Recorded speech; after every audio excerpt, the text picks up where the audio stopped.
Hello friends, once again welcome back to your own YouTube channel learning need. तो यहाँ पे आपका जो फर्स्ट क्वेश्चन है वो है विच इज़ रॉन्ग। इनमें से रॉन्ग कौन सा है? I am beautiful amn't, he is not intelligent is he, Ram can help you can't he, everybody will go there won't they. तो यहाँ पे सभी जो सेंटेंसेस है वहाँ पे क्वेश्चन टैग ऐड हुआ है। कौन सा एक है जो रॉन्ग है? क्यों दिया है ये प्रश्न? क्योंकि बहुत मतलब एग्जैक्टली पॉइंट आउट करके इस चीज़ को मैंने आपको बताया था और कल के टेस्ट में भी दिया हुआ था, सबने सही किया था।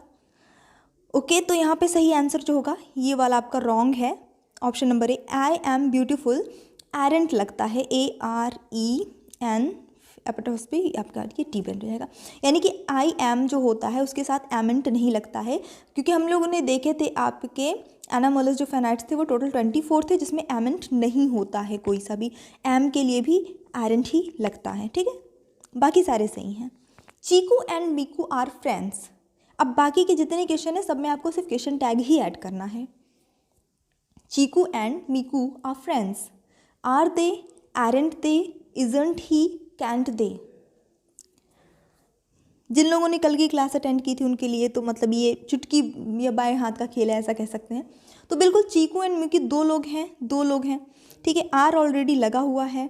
ये हमारा जो सेंटेंस है वो पॉजिटिव है, इसमें नॉट का यूज़ नहीं हुआ है, इस वजह से हमारा क्वेश्चन टैग निगेटिव होगा।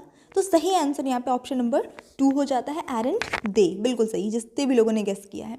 माइंड योर लैंग्वेज, जुबान संभाल के, हाँ ऐसे बोलते हैं ना हम लोग, इंग्लिश में बोलते हैं उसको माइंड योर लैंग्वेज। क्या लगेगा? Won't you, will you, cantt you, can you. अब क्योंकि आपने थ्योरी समझी है तो एक चीज़ तो निश्चित रूप से आपके लिए इजी हो जाता है कि आप मेन स्टेटमेंट देखते हैं, मेन सेंटेंस देखते हैं, ये पॉजिटिव है तो क्वेश्चन टैग आपका कभी भी पॉजिटिव नहीं होगा, उसमें नॉट लगेगा। तो ये वाला और ये वाला तो आप पहले ही हटा दीजिए, एलिमिनेट हो गया, बचा सिर्फ 2। Mind your language, won't you, cantt you.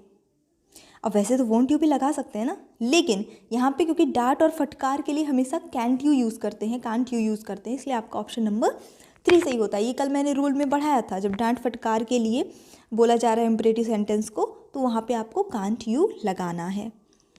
One should keep once promises. Question tag क्या ऐड होगा? Should he, shouldn't they, shouldn't one और शुडंट ही और she. One should keep once promises. देखिए 1 आया है, ठीक है, तो यहाँ पे सीधी सी बात है कि शुड लगा है तो शुड तो रहेगा। यहाँ पे नॉट कहीं नहीं यूज़ हुआ है तो नॉट भी लगना चाहिए, तो शुडंट वाला ही सही होगा, तो ये वाला तो हटा दीजिए पहले। अब बचते हैं 3, शुडंट दे, शुडंट वन, शुडंट ही और शी। तो क्योंकि यहाँ पे हमारे जो सब्जेक्ट है वो 1 है तो सही आंसर आपका ऑप्शन नंबर 3 हो जाएगा, शुडंट वन। ठीक है, दे या ही और शी ये सब कुछ लगाने की ज़रूरत नहीं है। Something is lying on the road, something is lying on the road, तो पढ़ाया था रूल, समथिंग है, एवरीथिंग है, एनीथिंग है, तो क्या लगता है? इजेंट समथिंग, इजेंट सब में है क्योंकि इज लगा है और पॉजिटिव स्टेटमेंट है तो नॉट लग जाएगा, इजेंट सब में है। सिर्फ सब्जेक्ट देख लीजिएगा, समथिंग लगेगा, इट लगेगा, दिस लगेगा, दैट लगेगा क्वेश्चन टैग में। समथिंग, एनीथिंग, एवरीथिंग, इन सब में क्या लगता है सब्जेक्ट?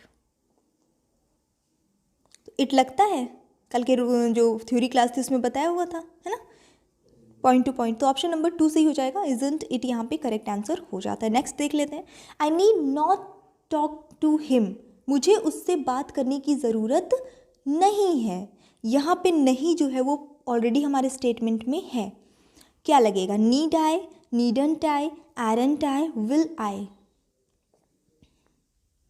देखिए जो भी इस टाइप के होते हैं, नीड वाला है, डेयर है, ये इस तरह के जो वर्ड्स होते हैं इसमें वही लगता है। ठीक है, जितने भी मॉडल्स जैसे शुड है, कुछ भी इस तरह का है तो वो उसमें वही लग जाता है। तो पहली बात तो आर वाला और विल वाले का तो कोई चांस ही नहीं, बचता है नीड आई, नीडंट आई। तो क्योंकि हमारा मेन स्टेटमेंट निगेटिव है तो क्वेश्चन टैग हमारा पॉजिटिव होगा। बार बार ये स्टेटमेंट बोलती हूँ ताकि दिमाग में एकदम से बैठ जाए, गलती से भी नींद में भी ना भूले ये चीज़ कि question tag statement positive, question tag negative. Let's dance, let's dance. अब लेट्स को अगर हम प्रॉपर फुल तरीके से लिखते हैं तो लेट अस हो जाता है। क्या आएगा? Will us, shall we, can we, do us. चलो डांस करें, है ना, डांस नहीं करना है, आंसर देना है आपको। फटाफट से आंसर दीजिए और लाइक वगैरह कर दीजिए, थोड़ा सा अच्छा लगता है, मोटिवेशन मिलता है हमें भी। ऑलराइट, तो यहाँ पे लेट्स डांस के साथ में बताया था, जब लेट के साथ अस रहेगा तो शैल वी होगा हमेशा। ये रटा रटाया रूल है, लेट अस लिखा हुआ है मतलब आपको शैल वी लगा देना है। ये रटी रटाई चीज़ थी, है कि नहीं। अगर लेट के साथ कुछ और लगा हुआ है, यू लगा है, मी लगा है, कुछ भी और लगा है तो विल यू, ऐसा ही कुछ था। चलिए देख लेंगे नेक्स्ट। ओपन द विंडो, इसमें क्या लगेगा, विल यू, वोंट यू, दोनों सही हैं या इनमें से कोई नहीं। ये प्रश्न आज के लिए मेरा फेवरेट है, क्योंकि कल मैंने आपको ये नहीं बताया था। है तो इम्परेटिव सेंटेंसेस, लेकिन डांटने के लिए यूज़ नहीं हो रहा है, ध्यान दीजिएगा। ओपन द विंडो, खिड़की खोलो। तो कुछ सिचुएशन ऐसी होती हैं जब हम कोई चीज़ बोल रहे होते कि ये चीज़ करो, तो ज़रूरी नहीं है कि, मतलब हम दो तरीके से बोल सकते हैं। जैसे आप हिंदी में सोचिए, मान लीजिए आपका कोई छोटा भाई या बहन है, आपके घर का कोई भी मेंबर है, आप बैठे हैं आराम से, बढ़िया वीडियो देख रहे हैं मेरा, है ना, और खिड़की खुलवानी है, ठीक है, तो आप क्या बोलेंगे, दो तरीके से आप बोल सकते हैं। थोड़ा खिड़की खोल दो, नहीं खोलोगे, ऐसे भी बोल सकते हैं। कोई ऐसे बोलेगा थोड़ा खिड़की खोल दो, खोल दोगे, कोई ऐसे भी बोलेगा, और दोनों ही सही हैं, यानी कि दोनों में ही हम पूछ क्वेश्चन ही रहे हैं। खोल दोगे, ये भी क्वेश्चन पूछ रहे हैं, नहीं खोलोगे, ये भी क्वेश्चन पूछ रहे हैं, है ना। तो यहाँ पे दोनों ही सही है, इनमें से आप कुछ भी लगाएंगे सही है। कुछ नया पता चला जो कि कल की क्लास में नहीं था, इसीलिए कहती हूँ कोई क्लास मिस मत करिए, ओवर कॉन्फिडेंस में नहीं रहना है ना। Open the window, will you, want you, इस तरह से हम कुछ भी ऐसा बोलते हैं। Give me a glass of water, फिर उसमें भी हम लगा सकते हैं दोनों, पॉजिटिव निगेटिव। तो ये ऐसे जो चीज़ें होती हैं जिसमें हम एक तरह से ऑर्डर भी आप कह सकते हैं, रिक्वेस्ट भी आप कह सकते हैं, किसी को कुछ करने के लिए कह रहे हैं, किसी से कोई हेल्प मांग रहे हैं, तो वहाँ पे आप दोनों ही यूज़ कर सकते हैं, पॉजिटिव निगेटिव दोनों question tag. He used to go there, he used to, ये भी आज के लिए आपका नया टॉपिक हो गया है। यूज्ड टू का नहीं बताया था कल, है ना, रह गया था। He used to go there, क्या लगेगा question tag, use it, use not to, मतलब शॉर्टकट में है ही। Didn't he, both are correct, none of these. यहाँ भी दोनों सही होगा। अच्छा क्यों होगा, थोड़ा ये से देखिए। यूज्ड टू का अर्थ होता क्या है, जब हमारी पास्ट में कोई हैबिट होती है, पास्ट टेंस में, है ना, तो वहाँ पे हम यूज्ड टू, जैसे कि अगर you he used to go there लिखा है तो इसका अर्थ हो जाता है कि वह वहाँ जाया करता था। आई यूज्ड टू डांस, मतलब मैं डांस किया करती थी। तो वो पास्ट की हैबिट को दर्शाता है, हम आपका ये जो होता है यूज्ड टू। तो अगर यूज्ड नॉट ही लिखा है तो भी सही, आप ये भी लिखा सकते हैं, लेकिन क्योंकि पास्ट की हैबिट है और क्वेश्चन आपका पास्टिव में दिखा रहा है, आप यहाँ पे डिडंट ही भी लगा सकते हैं, क्योंकि डिड भी जो है वो पास्ट टेंस को दर्शाता है। तो अब देखिए दोनों में फ़र्क कितना आएगा, अगर हम हिंदी से बोलते हैं तो फ़र्क कितना आ जाता है। वह वहाँ जाया करता था, नहीं जाया करता था, ये पूछ रहे हैं, इस तरह से प्रश्न पूछेंगे तो यूज्ड नॉट टू लग गया, है ना, यूज्ड एंड टू लग गया। और अगर हम इस तरह से पूछते हैं, वह वहाँ जाया करता था, नहीं जाता था, नहीं जाता था, मतलब पास्ट का ऐसा पूछ रहे, नहीं जाया करता था ना बोल के नहीं जाता था, नहीं गया था, ऐसा पूछ रहे हैं, तो डिडंट ही लग गया। मतलब चीज़ वही है, दोनों ही यूज़ हो सकता है। तो यूज्ड टू में थोड़ा सा नोटिस कर लीजिएगा, ये भी आप डिडंट भी लगा सकते हैं, ये बिल्कुल सही है। तो ऑप्शन नंबर कौन सा सही हुआ, फाइनली 3 वाला सही हुआ। आगे बढ़ जाते हैं। दोज बुक्स आर माइन, वो किताबें मेरी हैं। दीज, दोज, दैट, दिस, इन सब के साथ में क्या आना चाहिए, aren't they, isn't that, are they, aren't them। Those books are mine, वो किताबें मेरी हैं। व्हाट एग्जैक्टली, तो देखिए पहली बात आर लगा हुआ है, सीधा सीधा बता रहा है कि ये बहुवचन है ना, प्लूरल है, इसके पीछे भागना ही नहीं है, हटा दिया।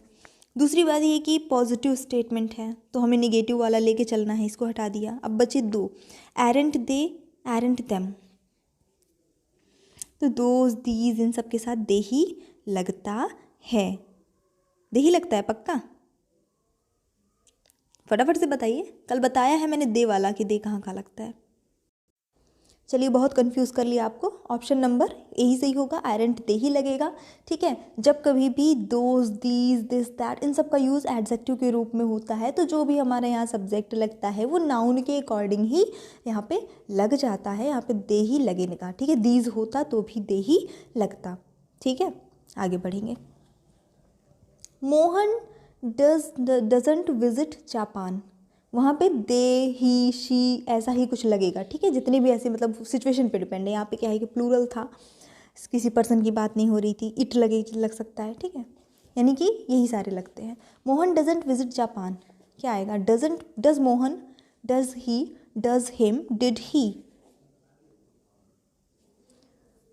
अच्छा, तो यहाँ पे ध्यान दीजिएगा, डज लगा हुआ है, ऑलरेडी डजंट लगा हुआ है। निगेटिव है तो पॉजिटिव वाले को लेना है, सारे ऑप्शन पॉजिटिव में हैं। डज है तो डिड का कोई चांस ही नहीं है, इसे भी हटा दीजिए। आपको पता है कि यहाँ पे हिम नहीं लगता है, ही लगेगा, शी लगेगा, दे लगेगा ना, जो भी लगेगा मतलब इस तरह का लगेगा। ठीक है, हिम, हर, ये सब कुछ, देम, ये सब नहीं लगता है। बचा क्या? Does Mohan, does he. तो हमेशा यहाँ पे क्वेश्चन टैग में आपका प्रोनाउन ही ऐड होता है, कभी भी आप क्वेश्चन टैग में नाउन नहीं लिखेंगे। और क्योंकि मोहन एक लड़के का नाम है तो यहाँ पे उसके लिए सुटेबल प्रोनाउन ही आ जाता है। तो ऑप्शन नंबर 2 बिल्कुल सही हो जाता है, डज ही। ठीक है, now move to the next question. There is no doubt, there is no doubt, is that, is there, isn't there, is it, क्या आना चाहिए? बहुत आसान, मतलब ये तो कतई आसान वाला प्रश्न दे दिया है मैंने शायद। चलिए ठीक है, नो पहले से लगा है, निगेटिव बनाना नहीं है, है ना, पॉजिटिव में जाना है। ये हटा दीजिए, क्या लगा हुआ है यहाँ पे? देयर, तो यहाँ पे क्या आएगा? देयर का देयर ही आ जाता है। ठीक है, तो ये वाला आपका ऑप्शन नंबर 2 सही हो जाएगा, is there, there is no doubt, is there. ठीक है, there is doubt, there is a doubt, is not there, ये हो जाता, इजंट देयर, ये हो जाता। तो मतलब कहने का देयर ही उठा के रख देना है, परेशान बिल्कुल भी नहीं होना है। बी केयरफुल, फिर आगे आपके ब्लैंक है, can't you, won't you, will you, none of these. इसको एलिमिनेट मारिए, पहले सबसे ये काम कर लिया करिए। जब भी आपके पास ऑप्शंस हैं तो आपके पास एक प्लस पॉइंट होता है कि आप बहुत अच्छे से आंसर के कंक्लूजन तक पहुंच सकते हैं। नहीं भी बनता है तो आप सही उत्तर तक पहुंच सकते हैं ऑप्शंस को एलिमिनेट करने की अगर कला आती है तो।